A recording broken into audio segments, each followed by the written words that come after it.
Ada seorang perempuan, nama dia Betty. Sejak muda lagi, dia buat semua benda untuk suami dia. Dia kerja, jaga anak, urus rumah tangga dari susah sampailah suami dia berjaya jadi peguam yang kaya. Segala tenaga, masa hidup dia, semua dia bagi untuk keluarga dia. Tapi bila suami dia dah ada semuanya, dia cari perempuan lain pula. Perempuan muda yang baru kerja dengan dia. Dan Betty ditinggalkan macam tak pernah wujud. Jadi korang bayangkan, dah bertahun dia simpan rasa, sampai satu malam tu, bila marah tu dah tak boleh nak simpan lagi, Betty datang rumah bekas suami dia untuk hari pembalasan dendam.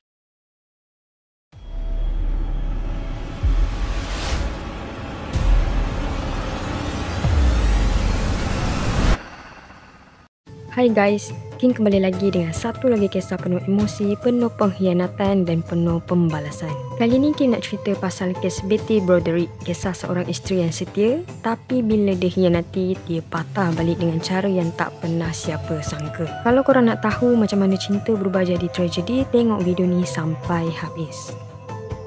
Betty dan suami dia Dan Broderick ni kenal masa zaman belajar lagi. Masa tu Betty ni budak bijak, ada impian nak jadi cikgu dan memang nampak jenis yang boleh berjaya sendirilah. Tapi lepas diorang kahwin, Betty pilih untuk letak tepi semua cita-cita dia. Dia nak tumpu dekat keluarga dan nak tengok suami dia berjaya. Dan pula masa tu tengah sambung belajar dalam perubatan. Tapi lepas beberapa tahun, dia tukar bidang pula masuk undang-undang. Sementara Dan tengah struggle habiskan belajar, Betty lah yang kerja siang malam. Dia buat macam-macam kerja sambilan, urus rumah, jaga anak, semua dia buat sorang-sorang.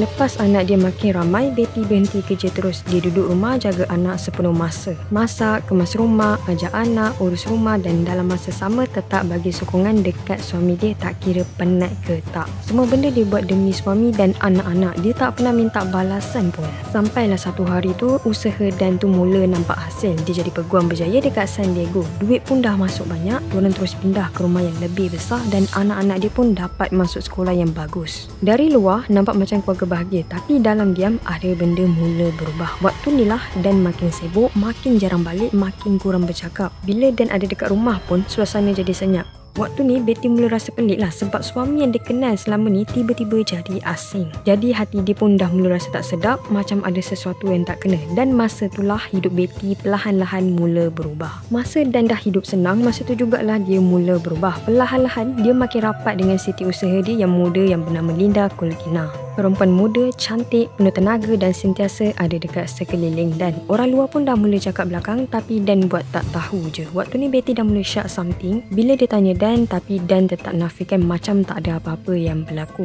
Sampailah satu hari Betty sendiri dapat bukti memang betul suami dia ada hubungan dengan Linda. Dan masa itulah dunia Betty macam runtuh. Bayangkan dah 20 tahun kau korbankan hidup untuk orang yang kau percaya, tapi bila dia dah senang, dia pilih orang lain, orang baru, dan yang paling sakit, dia buang kau macam tak ada nilai langsung. Lepas tu Dan terus filekan perceraian. Rumah, anak-anak, semuanya dikawal. Betty terpaksa pindah keluar, duduk rumah lain berjauhan dari anak dan dalam masa sama hidup dia makin jatuh. Hari-hari dia makin sunyi, hati makin sesak dan dari situ semua rasa mula bercampur, kecewa, marah dan benci.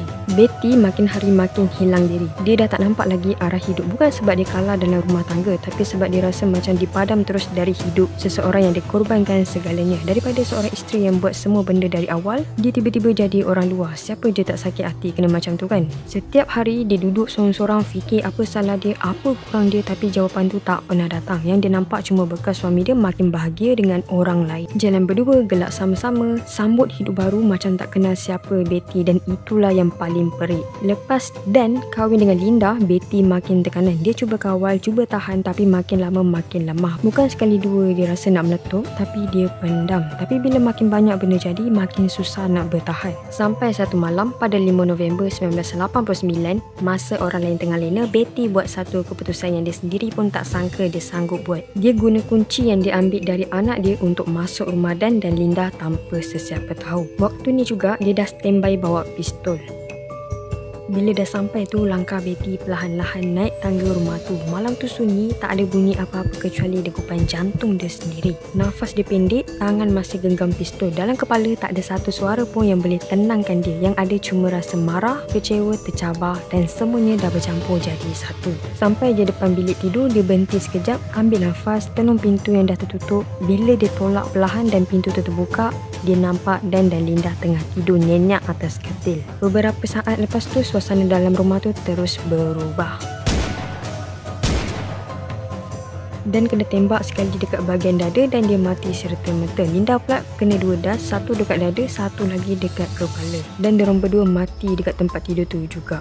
Tak sempat bangun, tak tahu apa yang berlaku. Lepas tembakan tu, Betty terus cabut telefon dari dinding, mungkin sebab dia tak nak bagi sesiapa sempat hubungi bantuan. Masa tu semua benda jadi cepat dan apa yang dia buat malam tu ubah seluruh hidup dia lepas tu.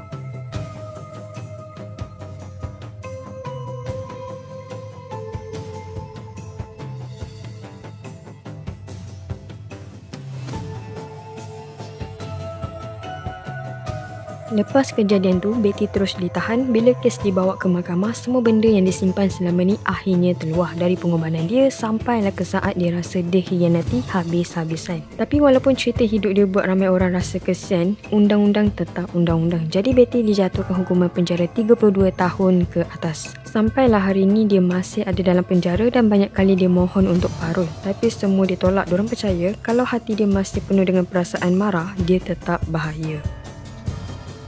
Kisah Betty Broderick ni bukan sekadar pasal cemburu atau kemarahan semata. Ini cerita tentang seorang wanita yang selama bertahun-tahun beri semua yang dia ada, kasih sayang, masa, tenaga untuk orang yang dipercaya, tapi bila semua tu dibalai dengan pengkhianatan, dia hilang arah. Daripada seorang isteri yang setia, dia berubah jadi seorang yang tak mampu lagi kawal emosi. Dan walaupun Betty akhirnya dipenjara, ramai yang tengok kes ni dengan rasa puas. Sebab kadang-kadang bila seseorang dah terlalu lama dipijak dan semua jeritan dia tak pernah didengar, suatu hari nanti dia akan bangun dan lawan juga tak kira apa cara pun.